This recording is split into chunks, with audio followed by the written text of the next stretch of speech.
President Trump was in Florida Monday, kicking off 4 straight days of rallies this week. He's going to North Carolina, Iowa, Pennsylvania, coming off of the president's hospitalization for coronavirus. And the Trump campaign is fighting to gain ground not only in the swing states, but even states like Ohio and Iowa.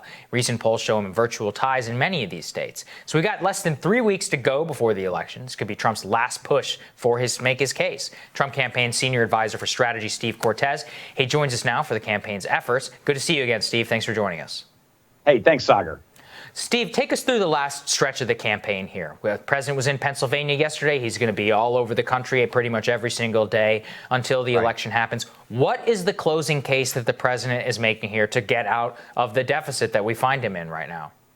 Sure. Well, by the way, I would challenge the premise of a deficit. I think when we look at the swing states, they're all up for grabs. And I think that's the real honest reality. I think either side is capable of winning. But here's how we're going to win. Number one, there's going to be an absolute blistering pace these next 3 weeks. All of us in the campaign, but most particularly the president himself, are going to be hustling and grinding to earn the vote of every American, particularly in those battleground states. And how are we going to do it? On the economy. The economic renaissance that's unfolding across this country is intense, it's real, and it's palpable. This is a country that is surging economically. People know that. They sense it in their real lives. That's why, according to, speaking of polls, recent Gallup poll, 56% of Americans say they are better off today than they were 4 years ago. That's pretty incredible considering all of the problems of the coronavirus and what the China virus did to the world economy, but including the U.S. this year. They still say they are better off than they were 4 years ago. That's substantially higher, by the way, that 56% number, than any other president who was seeking re-election. The previous high watermark was Bill Clinton in 1996. He got up to 50. Steve, on the economy here, this is something I'm curious about. I didn't hear the president yesterday in Pennsylvania say anything about Republicans should vote for a new stimulus package or support a stimulus package with Nancy Pelosi. Given how many GOP senators, and we're talking at least 10 or 12 on the record here, who are against such a thing, why is the president not doing that? It seems such a clear-cut way in order to gain more support in a place like Pennsylvania.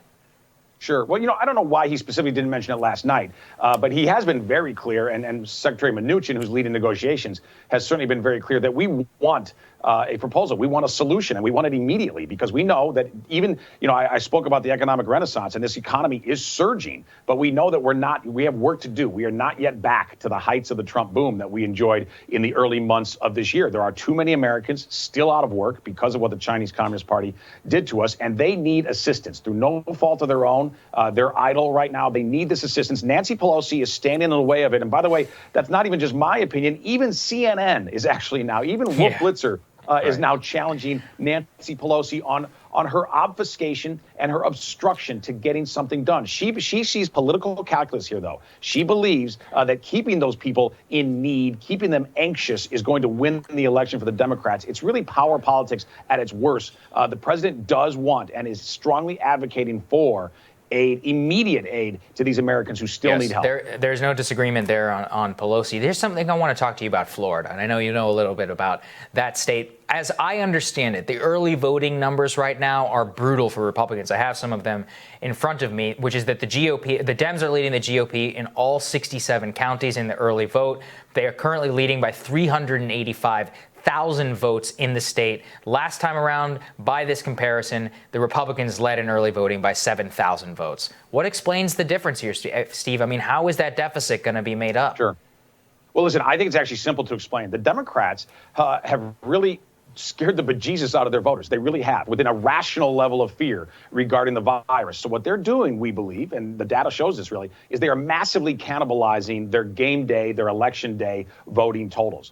So it's not as though they're necessarily adding voters. They're just shifting the dates. People who would have either early voted in person or gone on election day are now doing it by mail. And if we look back at 2016, we now know that we were losing significantly on a national basis, as well as in Florida, into Election Day. And then on Election Day, we absolutely romped in places like Florida. I believe that's going to happen again, but to an even greater degree, because, again, I think the Democrats have made a major mistake here. To some degree, they have really poisoned the minds of their followers. They have them whipped up into an irrational level of fear of the virus. And look, we take the virus seriously, and we know that vulnerable people need to be really, really careful. but we also refuse to live in fear of the virus, and we refuse to live in fear of each other. And so our voters don't have that level of irrational fear. And I think we're going to see, again, game day attendance, game day voting is going to be massive for Team Trump.